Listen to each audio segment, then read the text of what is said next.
what's happening, dudes? Welcome back to Teenage Mutant Ninja Turtles! Mutants in Manhattan. Yeah. Okay, let's go, everyone. Alright. Cowabunga! I had one in the tank. So.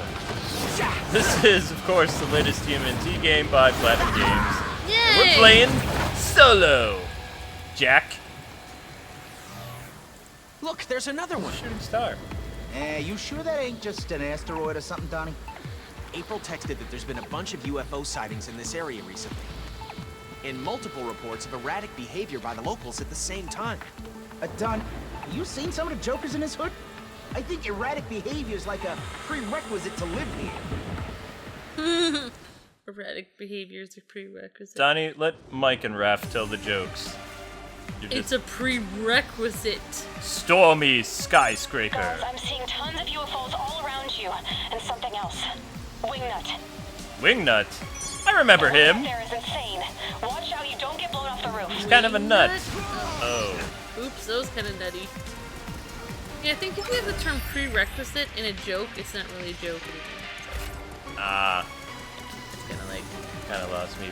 Whee! Yeah, that's fine. The enemy's got some kind of dangerous weapon. You've got to take it away from them. Can somebody make Oracle stop talking? Transport the Krang bomb. Yeah! Yeah!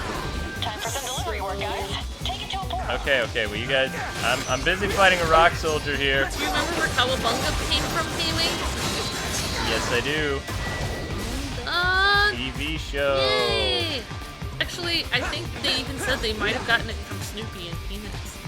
Originally, like he said it like one time, and then they started using it like all the time. Technically, the writer of the Fred Wolf TMNT show like created a lot of elements that we hold dear because the original Mirage comics were very dark and gritty. Think like Frank Miller presents the Turtles, and that's what they were. We watched this really cool thing on the Turtles recently. Still haven't seen the movie yet. Nope. Still haven't seen it. And the reviews aren't keeping us at bay. Michael Bay is keeping us at bay. Yeah, I mean, I don't know. People keep going, oh yeah, he's not... He is involved in this one in some way. He's like producing it. Well, according to everyone that's seen the movie, some people are really crying because they were like, the nostalgia factor was supposed to be enough to make the movie better. Somehow it's worse. It's like, how is that possible? Oh yeah, with Rocksteady and Beebop, yeah. And Krang, and the Technodrome, and it's kind of like they destroyed each of your... Instead of just destroying one or two of your favorite characters, they put all your favorite characters in, and then destroyed all of them in one movie. No, I don't know. The movie... I haven't seen it. Everybody says the movie's so bad that TMNT 2... like, you know, Secrets of the Ooze or whatever, and Turtles 3 went up in people's, like, eyes, and those movies aren't the best. Oh, so yeah. The fact that fans are saying, I'd rather watch TMNT 2 and Turtles 3 compared to the Bay films, ouch! Yeah. Because remember, the second Turtle movie, they had to put their weapons away. Yeah, they had to change a lot of stuff. Go play! I love the first movie. Oh, the first movie was did get to actually see that based recently. on, you know, Peter Lard and Kevin Eastman's, like, original story. And the fact that they decided to do it dark, even though they're people in suits, it was one of the coolest things ever. No, they did it based on the comic book. They did production of the movie when, you know, the cartoon show hadn't even really become a hit yet when production on those older movies started. Yeah. Because Jim Henson was still around when they started doing the creature whatever. I think they had the toys. They had that mini-series that was like 5 episodes. They sold all the toys. Yep, that was in 1987, but they actually... Somebody got a hold of the comic book and was trying to pitch the idea of having that be a movie first. Oh yeah, and then... and the show was being done at the same time, but nobody knew it. Nobody wanted to produce the movie at all. And then the guy who did, like, after he did the movie, like, everyone called him. He's like, can we do the rights to the next one? He's like, no. Yeah, while he was pitching the idea for the movie, that's when the miniseries and the toys came out for the Turtles, and then people were like, okay, but they went a completely different direction. So yeah, like, it's like the cartoon and the movie went into an opposite direction. they're based on the same thing, but the movie is based on the original comic books, like the first. Yeah, probably the first 2 issues. I love how in the movie though it's like the whole thing with the cartoon or the not the cartoon, with the comics, where they're supposed to be in the shadows, and that was like such a big element of the movie where it's like only a few people ever saw the turtles, and like they were always in the Whereas shadows. the '87 Turtles, the only time they used stealth is like the first season. I like the trench coats though. It's They're awesome. scanning the ground from And up they there, put so be that in the careful. movie though. The Raph. Now I'm under. It's like I'm better able to connect the movie, the comic, and the cartoon all together because they're all based on. Luego, dude. Ah! Sneak up on your face! I just remember all those crazy toys that they had too. They tried to sell all those cartoon toys that were really weird. Yeah, Beebop and Rocksteady originally were going to be Playmate toys, like, and then they got pulled into the TV show when the TV show was in development. And Fred Wolf, you know, that became like one of his most popular things. And he did a great job because they weren't even going to continue the cartoon series. And he was like, "Can I do this?" Yep, it was only going to be a 5-episode miniseries. It was cool that he actually liked it. But yeah, a lot of the phrases and the cool things that they put in were actually from the writers of the cartoon show. Which I can understand now why you like the cartoon show so much. Because so much of what the Turtles are today that makes them fun is from the cartoon show, not from the comics. And the video games are not based on the movie, they're based on the cartoon show. Turtles arcade game, I see. like Turtles in Time, all that stuff is based on the original '87 series. Their personality, everything. In fact, the Turtles had no distinct personality until the cartoon show, as well as the colorful bandanas. They all wore red bandanas. Yeah. So. Yep. Oh, I hate Rock Soldier so much. And now, Shell shock. I don't know why, but after playing this game, I finally understand the order of the age of the Turtles. Like, it didn't occur to me before. Like, I didn't know how old Leo and Donnie were. Mike is the youngest, then it goes Donnie, then Raph, then Leo. I knew Raph was older than Mike, and I knew Mike was the youngest, but I had no idea after that. Yeah, I just felt like Leo was like the best leader, and I always wondered like why is Raph always like acting like he's not a good leader? Like, oh, maybe Raph is the oldest. It's not. It's like. The only thing I don't like about the Michael Bay reboots is remember at the end of the Turtles 4 movie, which was a CGI film, how they like basically encompassed all the stuff that happened in the previous movies, like Shredder being defeated and the TCRI like ooze thing, and you know the lantern that brought them back in time, but also how Leonardo left the team for a while, Raph became vigilante. You know, they were actually building up on a return storyline for the Shredder, but it never happened. And it was just kind of like, I would have liked to see that universe continue a little bit, because, you know, the CGI movie wasn't bad. It was pretty cool. Yeah. I mean, it was CG, which some people are like, I would have rather just been a live action film, but it's like, I don't know. Yeah. Oh, that movie was pretty cool though. I feel like. I took it to see the theater. Yeah. That scene where Leo and Raph are fighting in the rain is pretty awesome. Rock Soldier's not going down! Ugh. I just can't understand why Raph is so much angst compared to everyone else. He's not even the oldest. Well, he's wearing a very energetic color. Red is a very angry, you know, hyper color. It's kind of like when you have kids, you never know what their personality is. Like, it doesn't even matter what word they're wearing. They just have a different personality. Well, yeah, he was based off, Raph was based off one of the creators of the original comics. Let's go! Kevin Eastman, who was always angry all the time. Yeah, and he said he was more like dark. And Peter Lard was based after Donatello because he's very calm and, you know, Brain drain. smart guy. Yeah, and that's why they work so well together. It's like opposites work really well together. It's bringing, like, that's why like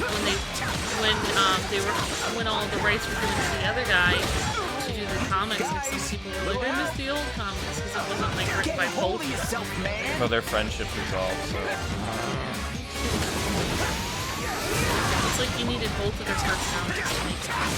What they don't understand, though, is that their series lasted a lot longer than most children's properties in the 80s. It carried over into the mid-90s. Yeah. So yeah, by the time the third movie released, Turtle Mania had finally, kind of died down. But, they didn't have to wait too long for another Turtle show. I think 1998 or 99 was the really horrible... What killed Turtles for me for a while is when I was in high school, and this thing came out, Teenage Mutant Ninja Turtles: The Next Mutation, and it was this Saban live-action martial arts show, the guy who did Power Rangers, and the Turtles were, like, not teenagers anymore, and they weren't brothers, they were just, like, pet shop turtles, so they severed that they were brothers, and then they introduced a female turtle. So just like, kind of like the Crystal from Star Fox, they had a female turtle. And she had like magic powers. Or... No, she was a love interest. Okay, alright, okay. She was a love interest. Yeah, that's weird. Very awkward. But that killed Turtles for me for a while. And then, Fox got the rights to the Turtles and brought them back with the Fox Box, like 2002 or 2003. And that series was based more on Peter Lard's, like, kind of reboot with some elements of the original. So they were darker, like the original, like, 84 Turtles comic books, but they used a lot of storylines from later in the show. So they would go travel the stars, and they would do all kinds of stuff, but not in a goofy way like the 87 show. But the 87 show wasn't really that goofy. Yeah. I mean, I feel like when they do tributes to the show, they really ham it up more than it really was. Yeah, exactly. Yeah, it wasn't that goofy. No, it wasn't until the third season that they basically said Michelangelo wasn't allowed to use his nunchucks anymore, but the stories were still pretty, interesting. Alright, Kwing, I have a question for you. What do you think is the worst thing that ever happened to Turtles? Is it the Michael Bay films, or is it the Turtles musical tours? The worst thing that ever happened to the Turtles? I don't know. The musical tour was really bad.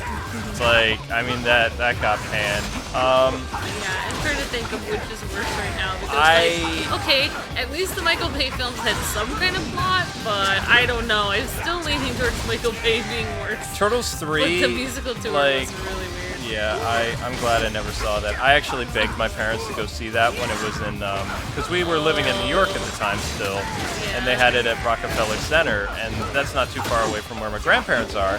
So it'd be like, we were going to go up for the summer anyway, and, we could either go to the Bronx Zoo, or we could go to Great Escape, or, we were choosing things as a family.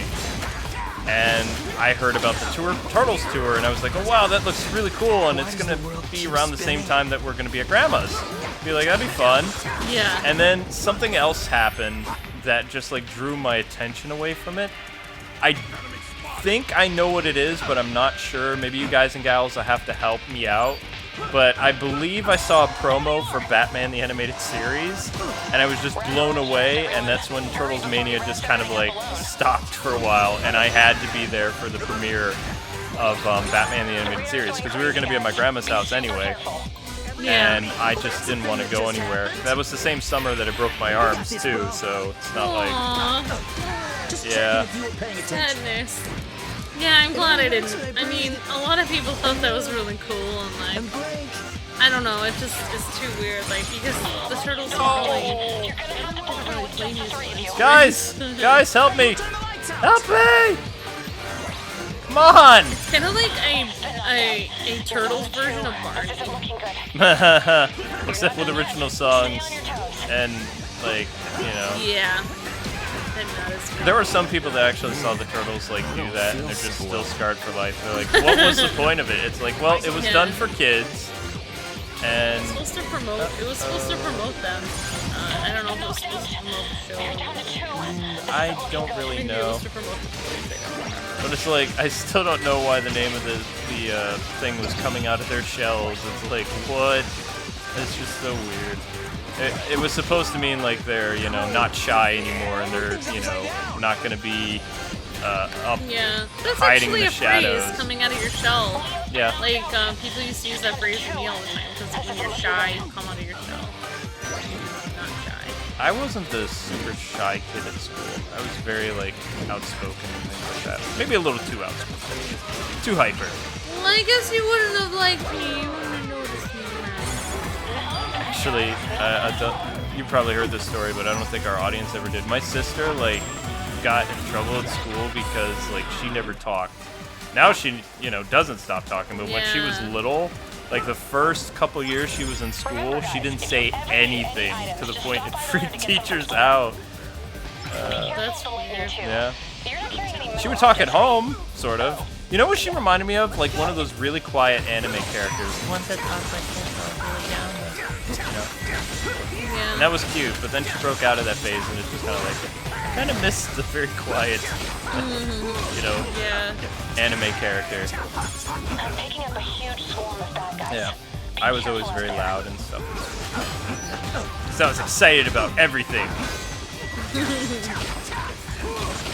But no, to see the difference between seeing the Turtles like sing with guitars and watch Batman the Animated Series premiere on television, oof, I believe I made the right choice. Because, I mean, I caught a commercial by accident. It happened right after the Turtles, like, you know, live from Rockefeller Center. It's the Teenage Mutant Ninja Turtles like you've never seen before. And then after that, it was like, this Saturday, Batman comes to Fox Kids, and I was just like, what is this? Mind blown. Yep, my world changed. You'll see Batman like you've never seen before. And that's how I went from a Turtles fan to Batman, just like that. So I guess I was a fair weather Turtle fan. And I was sitting there playing with all my action figures and sitting with a Turtles t-shirt. So I became a Benedict Turtle. Like within 1 second. It's 1 like second. Throws t-shirt and toys away, grabs Batman toy. Well, my dad was, he was making Sprat hot dogs with my grandfather in the other room, and he heard something, and he came in the other room. He was like, what is this? It's like, it's a new Batman show. And he was like, that's not like the Adam West show. He's like, it's like the Keaton movies. And even he was excited. So it was like, yeah. But it was a cartoon. Nobody had any idea what it was going to be like, though. It was just like, wow. You know, and they were showing like it will never happen again, Luke. No. Never again. I've never been blown away by anything as much as the animated series. Especially for kids. Like, we'll never make one that was appropriate for kids. Well, you got to remember that the show... They make anime stuff, like, now, but it will never have one for kids. No. Yeah. The show was, like, so in a world of its own that it just, like, worked for both kids and adults. Wait. Yeah. Every other Batman show that's released afterwards, you know, except for Justice League, which was for kids that grew up with the animated series and were going to college and things like that. Yeah. The storylines have always been super kiddie. Even Batman Brave and the Bold only has like a few episodes that I would consider like not okay to watch with kids. You know? Yeah. But it's like the animated series was just so timeless. Yeah. Snap out of it. I don't want to snap out of it. The one where I never got the one where like Batman makes or I guess the one where oh my gosh, Red Tornado tries to make his own kid. Oh yeah, Brave and and the then Bold. I shouldn't spoil it. It's such an old show. Like Batman destroys his child at the end. I've never done this. Oh, this is interesting. Yeah, it doesn't work very well. I don't know. Again. I just remember being shocked at the end of that. 'Cause he's like, "Well, I have to put your child down. Yeah, Batman It's for gets your to own choose, good," and yeah. it's just like, I remember like having my jaw drop, and I was like, "You killed Red Tornado's son." Like, what? But I mean, even if you think about it, like all the Batman shows, except for I would say the last like kind of gritty show that was for teenagers was Beware the Batman, and it only lasted, you know, what, maybe 20 episodes, something like that, and it got I canceled. know. I wish that one would have stayed, but I didn't really like how Batman looked in it and stuff. Yeah, I didn't like how he looked. But I like the storytelling. I liked that they had what's her name? Tana? Really cool. Yeah. And then Shell the shock. fact that Alfred was really different Alfred in there. He was an Alfred that could basically fight. Yeah, but the 2004 Batman show was for kids. The Batman Brave and the Bold show was designed to sell toys and for kids. Yeah. And it was also the... Bruce Timm had retired and moved on after Justice League, and Paul Dini went to Marvel, and, you know... Yeah. I believe... No, yeah, I don't think he was around anymore either. Dwayne McDuffie had passed away, so there was really... DC lost, like, one of its huge, like, television writers. So, one of the guys that worked on Batman the Animated Series, but who was a big fan and much older than, Bruce Timm and Paul Dini and those guys wanted to create a show based on the Super Friends and Adam West Batman and the Silver Age comics, and that's how Batman Brave and the Bold happened. Yeah, I mean, it was interesting that it happened, but I never did. But it was really interesting. At that time, there was a Dark Turtle show, like, going. Oh, like, yeah. You know, the complete contrast to... So the Turtles were cooler at that time. I watched some of the 2003 Is that the Turtles. one where they looked like really tall, like they're much bigger? And They were much bigger, and I think that's how Michael Bay kind of got the idea to have like these really muscular turtles, because they were like jacked. Yeah, they were just fun. They were the turtles that hit the gym. Ah. Yeah, I like the CG movie better than that. I mean, it was always kind of fun to watch. It was better than other stuff. But... Oh yeah. Well, there's one turtle show that I wanted to see in the 90s that happened in Japan, though. Basically, they took the concept of Power Rangers and Kamen Rider and had the turtles like transform into like super powered like heroes. Oh, okay, cool. Yeah. That's pretty awesome. It was. Well, they had two versions. They had one where they like turned into like kind of like, you know, Power Rangers, and they had another one where they turned into giants.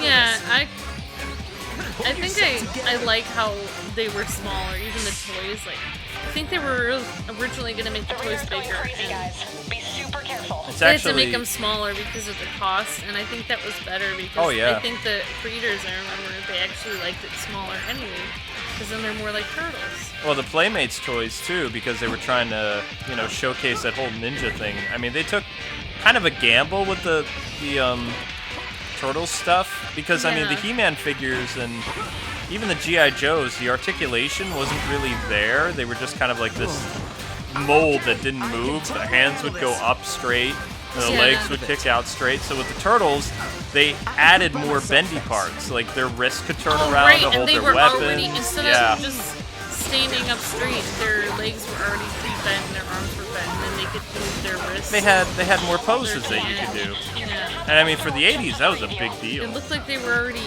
in like a pose to, you know, ready to fight. Ninja Kid and stuff like that. I mean, the most popular toys at the time was like wrestling toys and the Ghostbusters. So when the Turtles came out, it outsold everybody. Like, and that was a brand new thing, and people were just like, I still remember like begging my parents for it, and I didn't even know what Turtles was until the cartoon show came out, and I was like,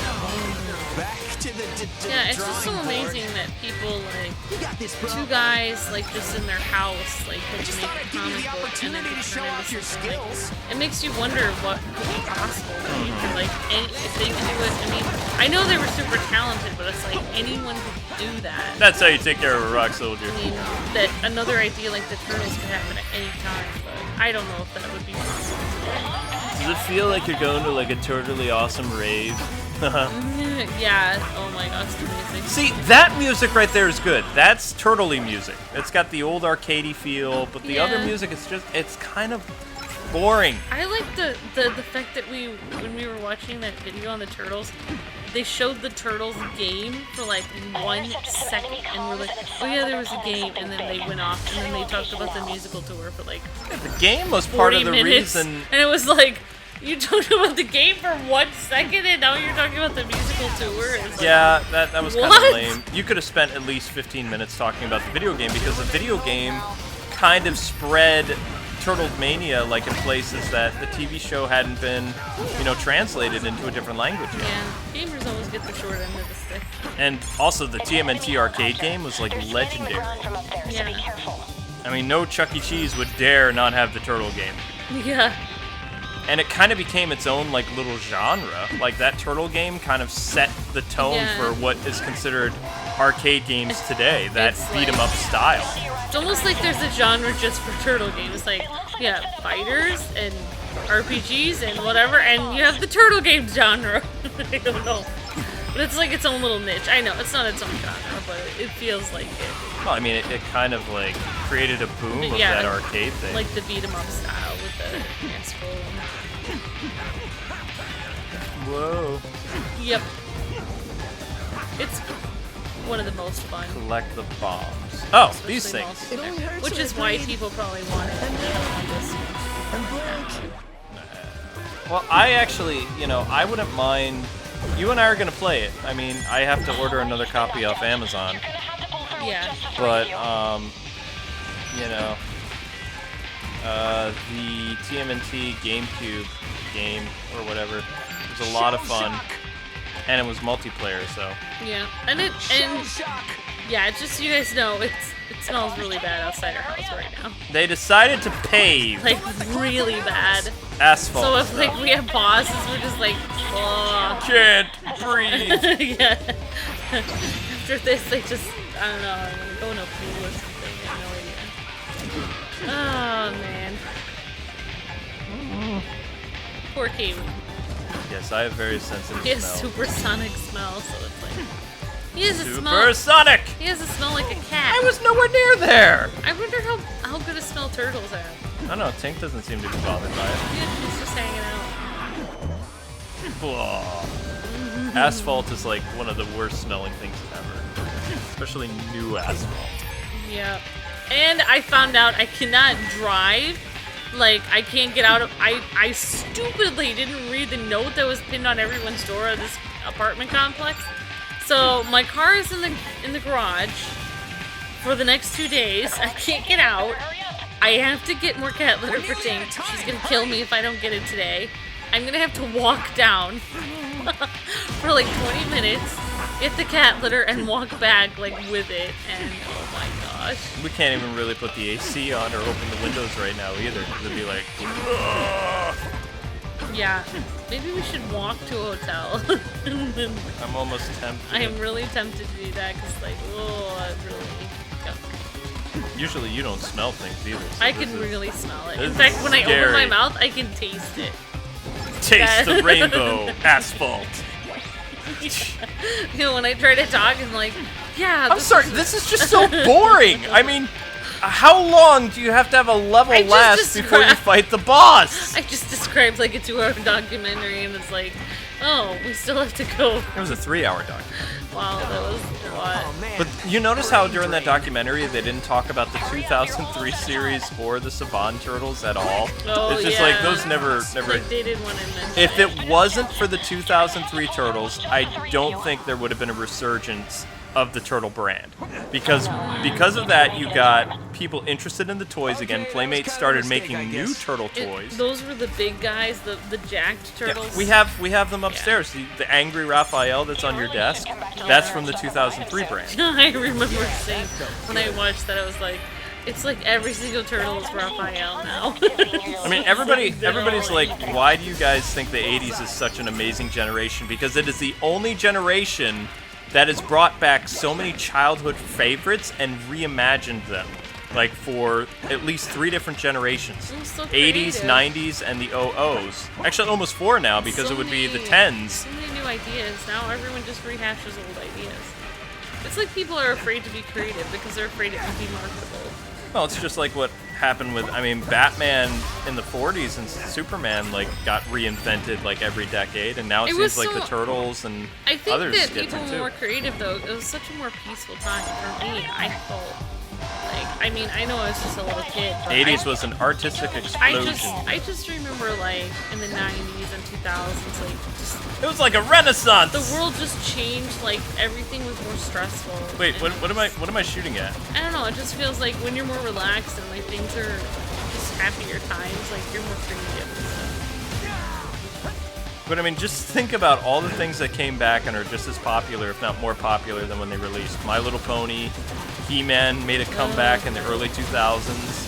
Thundercats made a comeback and made a show that was so dark and so well done that the Cartoon Network executives didn't know what to think about it and they canceled it. It was such a good, yeah, it was such a good show though. Voltron has come back three times. Robotech is getting a movie. Let's see, what other franchises? I know there's more. Well, G.I. Joe. You can make so many more jokes in the 80s, so you can't make now. No. So, like, everyone has to be, like, instead of making a joke like that, you have to be like, oh yeah, I'm just joking about the joke that was from the 80s. I'm not really being politically incorrect. They even brought the Smurfs back. Alvin and the Chipmunks. Yeah. I mean, Alvin and the Chipmunks weren't created in the 80s, but that's when their cartoon show was at its peak. And its brand. Yeah, totally. I mean, you don't see shows from the 50s really coming back. No, they usually get remade into movies that people either love or they hate them. Oh, the humanity. Yeah. That's right, the humanity, dude. For reals. Well, if you think about it, I really think Hanna-Barbera had to do with why the 80s were so great. Oh yeah, and wait, Ruby but Spears. they started even in the 60s, though. 60s and 70s, yep. All throughout the 80s, because they were trying to make shows for kids, and that could be a good influence on kids and stuff. So. All right, let's take down the UFO.